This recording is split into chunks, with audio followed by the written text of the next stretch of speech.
possession. When Ram and the leave the kingdom, there is a lot of grief that falls over this kingdom. There's a lot of sadness, a lot of sorrow that takes place. It's said in here at page 98, the palace was dead without Ram, a body out of which the soul had gone. Okay. And so just as you imagine, and this is kind of foreshadowing too, because the king is going to die soon. But when you think about a body, it's animated by that soul that dwells inside of it. And when a person dies, that soul lifts away, it disappears, and there's nothing but the husk that's lying there. And they're saying by analogy that that's basically what this city looked like. This city was nothing more than that dead body. It was a corpse in the middle of the wilderness, because the soul of that body, which is Ram, had disappeared, had run away. I think it's a very telling line. Well, the three of them do leave. They do travel through the forest. And about the time that they reach Sumatra, the king had died. Bharat, who still knew nothing about these events, is going to be called back to Ayodhya because, again, according to that boon, he's the one who is supposed to be crowned as the king. Jumping up to page 122. Bharat gets back and he says, "Where is my father? Why was I sent for?" And Kaikeyi said, "Your father, the noble Dasharat, a father to his people, has attained the condition that all living find one day. In other words, he is now dead." Well, further down, "What were my father's last words to me?" Without blushing, Kaikeyi replied, "He sobbed like a child when death drew near, but he cried only Ram, Sita, and Lakshmana. I did not hear him say your name once. His last words were, 'Fortunate shall they be who live to see Ram return to Ayodhya with Sita and Lakshmana.'" So essentially we find that what's happened is that the king has died of a broken heart. He has been torn apart so much by the events that have just transpired that he just gives up. And he's longing for the return of Ram back to the kingdom. But this is where Bharat ultimately learns the truth of the situation. "Where were Ram and Lakshman when my father died? Where is Ram now?" Casually, Kaikeyi said, "Ram is gone to the Dandankavana with Lakshman and Sita. Your father banished him." Something in her tone stopped him still. He waited for her to speak. Kaikeyi drew a breath and said, "Ram committed none of those sins, but when the king planned to crown him Yuvaraja, I reminded him of the boons he had given me when I saved his life. I told him I wanted Ram banished for 14 years. You crowned Yuvaraja." So he's just discovered now that his mother is responsible for all of these things. And here is the response that he gives.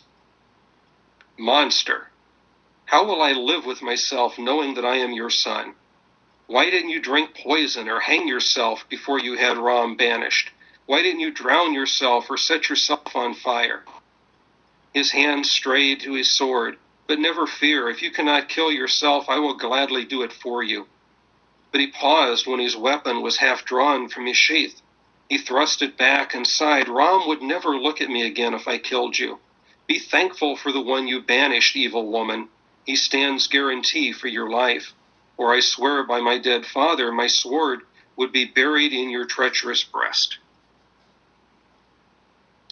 So Bharat doesn't take this very well. He's not pleased by the fact that his mother has done this and has gotten him to the point where he's to be crowned.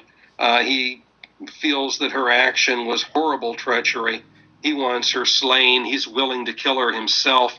But he understands that Ram would not be pleased with it. Rama would consider this to be an act of treachery on his part, and so he is willing to spare her only for that. But around the middle of 124, Bharat says, "Hear me clearly, serpent. I will leave immediately for Dandankavana and bring Ram back. For the rest of my life, I will be like a slave to my brother, so your sin can be forgiven." Bharat is not only going to not accept the fact that he's been chosen to take the crown, but he is going to go back and personally see to it, he says, that Ram comes back to take the place that is rightfully his, and that he will serve him in a hopes of trying to make up for the evil of what his mother has done.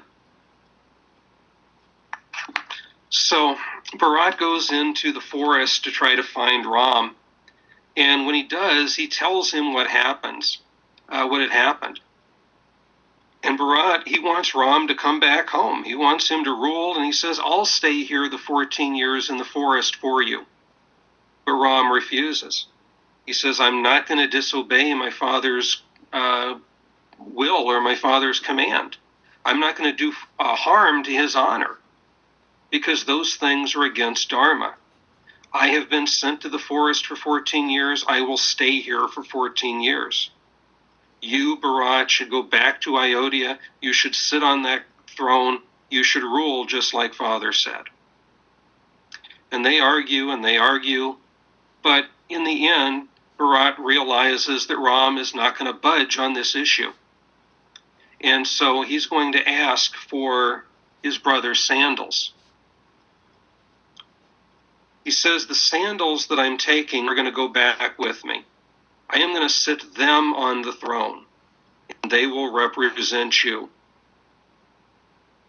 Bharat says that he will carry out the necessary duties of kingship, but only as Ram's representative, not as a king. He is going to act like a regent would act in that way. But he's not going to govern. He is not the ruler. He says Ram is the ruler, and he will bow before the throne in front of those sandals every day for the 14 years that Ram is away, doing what is necessary to keep the kingdom in order. But in the end, he wants to anxiously await Ram's return. And he adds that if Ram doesn't return, the very day that his 14 years are up, Bharat will enter himself into a fire and he will die. He will not take on this position. He will not rule. He will not take over his brother's throne.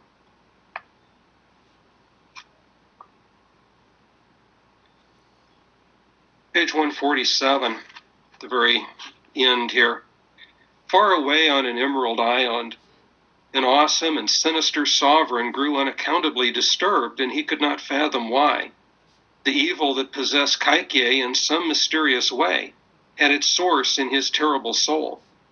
Ravana of Lanka slept poorly when that evil was frustrated by the love of the princes of Ayodhya felt for one another. But the battle between darkness and truth had hardly been joined. Ravana knew nothing yet of Ram, or that his own empire or fear on earth would soon be threatened by the Blue Prince, who is an incarnation of grace." And so we're reminded now once again that Ravana is out there doing these evil things, and he's still blissfully unaware of what's going to happen. But we're reminded that all of that is yet to come.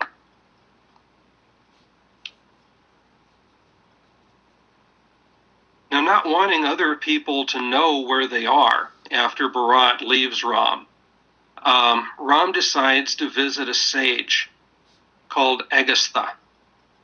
And he asks him to come to the Godavari River. When Ram, Sita, and Lakshmana reach the river, they find that it's such a beautiful sight that they decide they're going to settle there for a while. They're going to stop in that spot. They're going to make that their residence, at least for a while. And so Lakshman builds this elegant hut, and they remain there in that situation. Agastha sees Ram's bow, the bow that he's been carrying around with him, and he takes that bow from him. He breaks it, destroys it. And he says this bow was imperfect because it was made by a craftsman in Ayodhya, a craftsman who had an affair. And so he had demonstrated an improper sense of morality, and that carried over to the bow being inferior. And to replace it, Agastha is going to give Ram another bow. And he says, this bow I found quite a while ago. And I believe that it fell from the sky, that it was a gift from the gods. We don't know specifically which one at this point. The deities are not specifically mentioned. But he says this is a gift from the gods. So again, this is going to help set the stage for Ram's eventual showdown with Ravana, the very thing that he was born for. But at this point, again, Ravana is still unaware that Ram is out there and that Ram is coming. But now he's coming, and he's got a divine bow, which is going to give him greater ability in being able to defeat the forces of evil. Now, Ram and his companions are going to wait by this river in the grove, a place they called Panchavati. And Panchavati, it's kind of similar to the Garden of Gethsemane when you look at the biblical tradition. The night before the crucifixion, Jesus and his disciples, they went to the garden, and Jesus asked them to stay awake with him because he knows something's going to happen very soon. But everybody falls asleep. Jesus is left alone, and that's when this is the setting of the betrayal. It's the moment where all of this destiny that had been building comes together and leads to the final event. And in that same sense, the grove by the river of Panchavati is going to take on that position of being sort of that spot where the betrayal is going to take place, where destiny starts to come together, where we start to make our move towards the final result. In Panchavati, Ram is going to meet his betrayal and find the moment where destiny leads all of the parties to their ultimate conclusion. Now, into their camp at Panchavati comes a woman called Surpanakha. Surpanakha is Ravana's sister. And although she is a demon, she's able to shift her form. And so she takes on the form of this very beautiful, very seductive woman. When she sees Ram, she immediately falls in love with him, like so many individuals do. Now, Ram is slightly amused by her actions, and he says, I'm grateful for the affection that you're showing, but I'm already married. And he further adds, kind of jokingly, that she should try her luck with Lakshman. Lakshman's young, he's handsome, he's alone without his wife. Give him a try. Now, despite the twinkle in Ram's eye and the grin on his face when he says this, Surpanakha takes Ram very seriously, and she seductively approaches Lakshman and tries to have her way with him. But Lakshman replies that, he's merely the servant of Ram, and she should marry Ram, not his servant. Now, this back and forth play is kind of annoying to Surpanakha. I mean, being a demon, she's kind of used to getting her own way. But yet, here she has twice now been rejected. And this rejection angers her, and she lashes out towards Sita, wanting to eat her. Lakshman sees what was going to take place, and so he grabs his dagger, and he cuts off Surpanakha's nose. Surpanakha is going to run away screaming back to her brothers, Kara and Vishan, who are nearby. And the brothers, they grow angry, and they decide to march their armies towards Panchavati and make war upon Ram and Lakshman. Ram and Lakshman are alone, but yet they prevail against this army. They kill Darva, they kill Dashan, they kill all 14,000 of the demons that fell from the sky that day. They were all killed by just Ram and Lakshmana, and of course the use of that wonderful magical bow that Ram was given. Surpanakha couldn't believe her eyes. How could two men decimate this 14,000 demon army?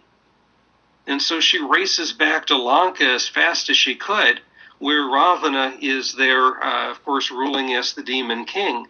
She wants to seek her brother's protection. She wants to tell him of what has happened and see if something can be done about this. Now, Ravana was outraged when he first sees his sister. He sees the state that she's in, the nose cut off and so on, and he demands to hear the whole story, and so she goes through and repeats this story to him. She declares that all of this occurred because two men were trying to protect Sita. Surpanakha then asks, they've done all of this to protect her. Do I have no protection? Why is she given this protection and I'm not? Well, at first, Ravana seems kind of unconcerned. He seems kind of willing to let it go. And he said it was this divine bow. It wasn't the two men. It was Rama's bow that defeated these demons. But Surpanakha is going to play to her brother's ego. Are you really going to let this mortal prince live in your territory? Are you really going to let him decimate this army and go away scot-free?